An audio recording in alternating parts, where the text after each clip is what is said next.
अचछन का नाम तो आपने सुना ही होगा।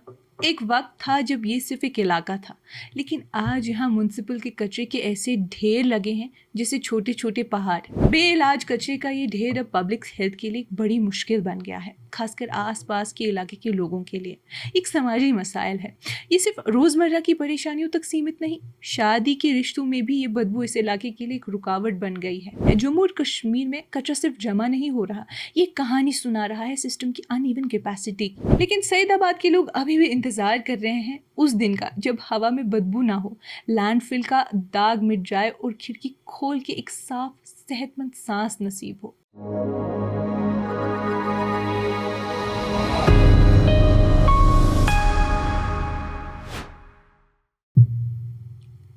ये कश्मीर रिपोर्ट है। आप सब नाजरीन का खुशामदीद। मैं हूँ आपकी मेज़बान उमायमा ऋषि।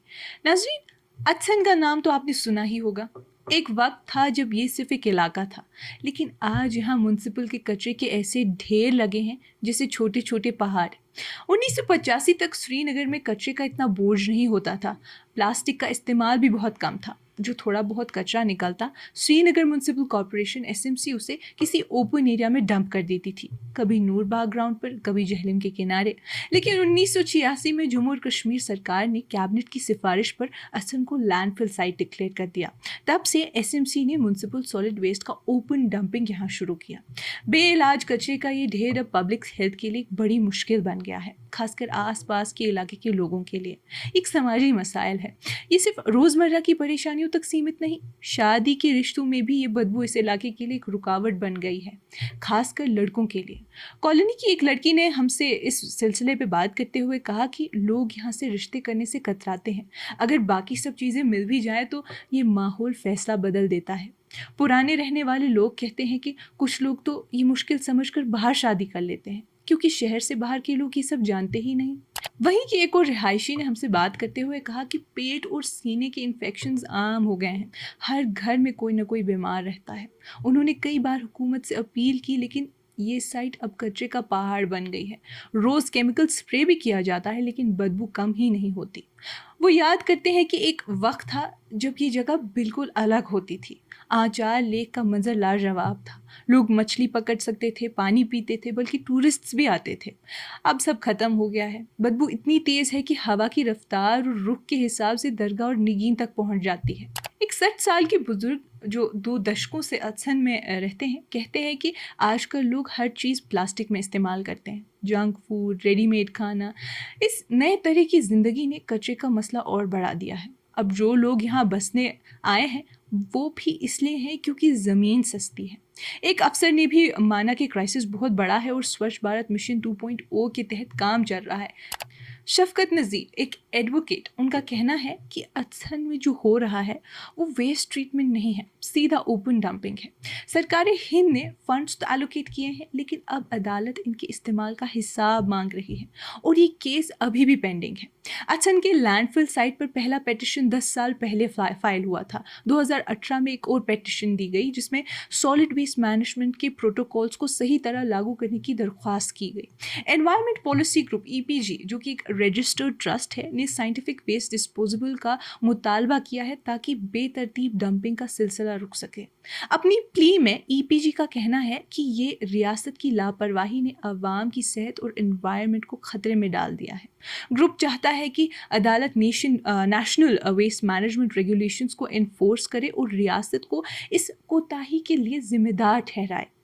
नाज़रीन, ये एक सख्त हकीकत है, लेकिन पेटिशन में इल्ज़ाम है कि रियासत ने सॉलिड वेस्ट मैनेजमेंट रूल्स 2016 और स्वच्छ भारत मिशन अर्बन एंड ग्रामीण को इम्प्लीमेंट नहीं किया, जबकि मरकज़ी हुकूमत ने पूरे फंड देने का वादा किया था। साइंटिफिक वेस्ट प्रोसेसिंग के बजाय बिना देख रेख के कचरा पानी के ज़खीरों, जंगलों, रोड साइड्स पर फेंका जा रहा है। श्रीनगर, जम्मू, गुलमर्ग, सोनमर्ग, पहलगाम तक भी। गाँव में हालात और ख़राब है, ना इंफ्रास्ट्रक्चर है, ना अवेयरनेस। कचरा न अलग होता है, न ट्रीट, सिर्फ लैंडफिल साइट्स पे फेंका जाता है। ये एक सेहत का सानहा भी है। पेटिशन में बायोमेडिकल वेस्ट कि गलत मैनेजमेंट का भी जिक्र है, खासकर गवर्नमेंट हॉस्पिटल्स में। मिसाल के तौर पर श्रीनगर के SMHS हॉस्पिटल, जहां बायोमेडिकल वेस्ट आम कचरे के साथ मिला दिया जाता है, मैल फंक्शनिंग इंसिनरेटर्स और कमज़ोर रेगुलेशन की वजह से। SMC के पास हॉस्पिटल्स में बायोमेडिकल वेस्ट मैनेजमेंट इन्फोर्स करने का इख्तियार नहीं, जबकि स्टेट पोल्यूशन कंट्रोल बोर्ड पर एक्शन न लेने का इल्ज़ाम है। नतीजा, माहौल जो एक एक अनचेक्ड लैंडफिल के साथ ज़िंदगियों को ख़तरे में डाल रहा है। कुछ तरक्की भी है और खामियां भी हैं। पिछले 5 सालों में जम्मू और कश्मीर में वेस्ट जनरेशन, कलेक्शन और ट्रीटमेंट में उतार चढ़ाव आए। 2021 से 22 में 1550 TPD का कचरा प्रोड्यूस हुआ, 1540 TPD कलेक्ट हुआ और 606 TPD प्रोसेस हुआ। 2020 से 21 में 1473 TPD जनरेट हुआ, 1437 TPD कलेक्ट हुआ और 547 TPD ट्रीट हुआ। 2019 से 20 में 1518 TPD जनरेट हुआ, 1464 कलेक्ट हुआ और 540 प्रोसेस हुआ। और 18 और 19 में भी यही रहा। जम्मू में 702 TPD प्रोड्यूस किया गया, 648 TPD कलेक्ट किया गया और कश्मीर ने 828 TPD प्रोड्यूस किया और 804 TPD कलेक्ट किया। कंबाइंड 1530 TPD, जिसमें ट्रीटमेंट का डेटा नहीं दिया गया। 2017 से 18 में जम्मू का फिगर 666 TPD और कश्मीर का 930 TPD था। कलेक्शन और ट्रीटमेंट में हल्की बेहतरी हुई, लेकिन प्रोसेसिंग रेट्स अभी भी काफ़ी कम है, जो पूरे यूटी में डिसेंट्रलाइज्ड वेस्ट मैनेजमेंट की इंफ्रास्ट्रक्चर की कमी को दिखाता है। अब कुछ नई फैसिलिटीज़ भी है, जैसे स्वच्छ भारत मिशन अर्बन के तहत जम्मू और कश्मीर ने 78 solid waste management centres, WMCs, material recovery facilities, MRFs और कंपोस्ट पिट्स अप्रूव किए हैं। कंस्ट्रक्शन का काम 52 साइट्स पर शुरू हो चुका है। अब तक 33 WMCs और MRFs और 30 कंपोस्ट पिट्स कंप्लीट हो गए हैं, जबकि 19 WMCs और MRFs और 22 कंपोस्ट पिट्स पे काम अभी भी चल रहा है। कठुआ, सांबा, सोनमर्ग, पुलवामा, अवंतीपोरा, पहलगाम, अनंतनाग और टंगमर्ग जैसे डंप साइट्स पर बायो रेमिडिएशन का काम शुरू हो चुका है। कोट भलवाल में GMC ने 6.16 लाख मीट्रिक टन पुराना कचरा मैनेज किया।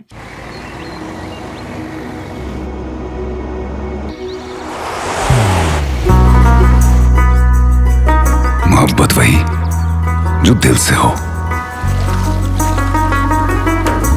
इबादत वही जो दिल से हो, दुआ वही जो दिल से निकल आए, बात वही जो दिल से कही जाए, दोस्त वही पक्का जो दिल से साथ निभाए, रिश्ता वही बेजोड़ जो दिल से जोड़ा जाए। दिल से ही तो होते हैं इरादे चट्टान से, दिल से ही तो बनते हैं घर खाली मकान से। दिल से बनी हर चीज पुश्तों तक चलती है, इसलिए खैबर सीमेंट का जर्रा जर्रा दिल से बना है, ताकि आप जो कुछ भी बनाएं दिल से बनाएं। खैबर सीमेंट, दिल से बनाओ। श्रीनगर में अच्छन लैंडफिल साइट पे 11 लाख मीट्रिक टन वेस्ट के ट्रीटमेंट के लिए टेंडर अप्रूव हो गए हैं। ऑनगोइंग प्रोजेक्ट्स भी हैं, जैसे 2 construction and demolition CND waste processing plants approve हुए हैं, जिनकी टोटल कैपेसिटी 190 TPD है। एक 65 TPD प्लांट GMC के लिए बन रहा है, दूसरा 125 TPD प्लांट SMC के लिए टेंडरिंग फेज में है। जम्मू में 2 कंप्रेस्ड बायोगैस CBG प्लांट्स बन रहे हैं, टोटल कैपेसिटी 450 TPD है और 350 TPD वाला प्लांट 45% कंप्लीट हो चुका है और मई 2025 तक रेडी होगा।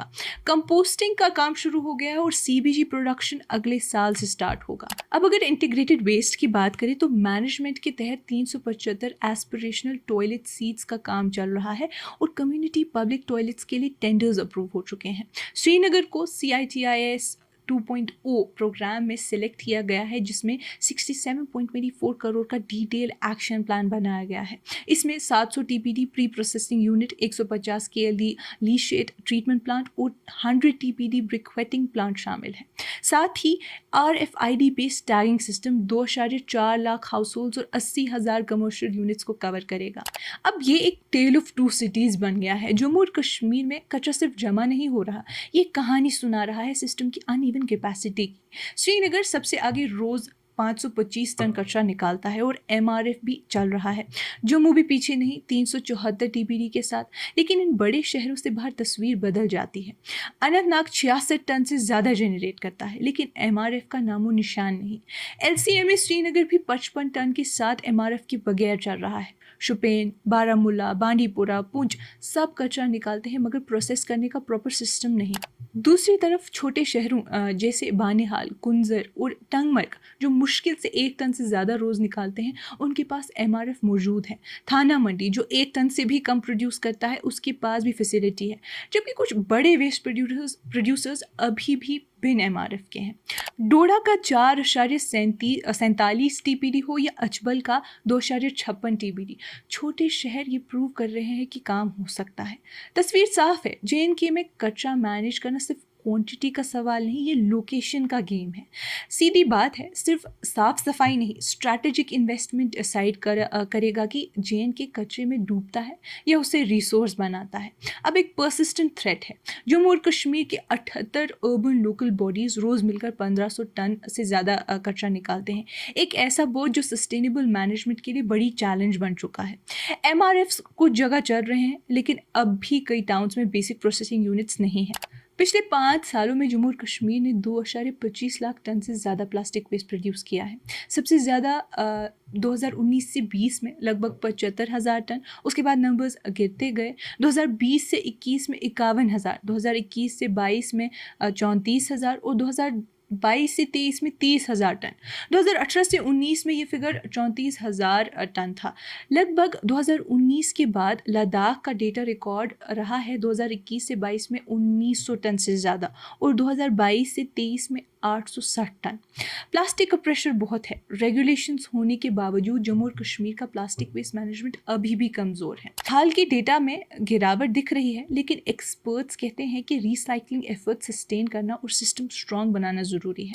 2022 में जम्मू और कश्मीर ने extended producer responsibility EPR framework अपनाया, जिसके तहत प्रोड्यूसर्स और ब्रांड्स को अपना प्लास्टिक पैकेजिंग वेस्ट कलेक्ट और प्रोसेस करना होगा। सेंट्रल गवर्नमेंट ने लोकल अथॉरिटीज़ को कहा है कि रूल स्ट्रिक्टली इन्फोर्स करें, अवेयरनेस बढ़ाएं और 51 ब्लॉक्स में plastic waste management units establish किए जाए।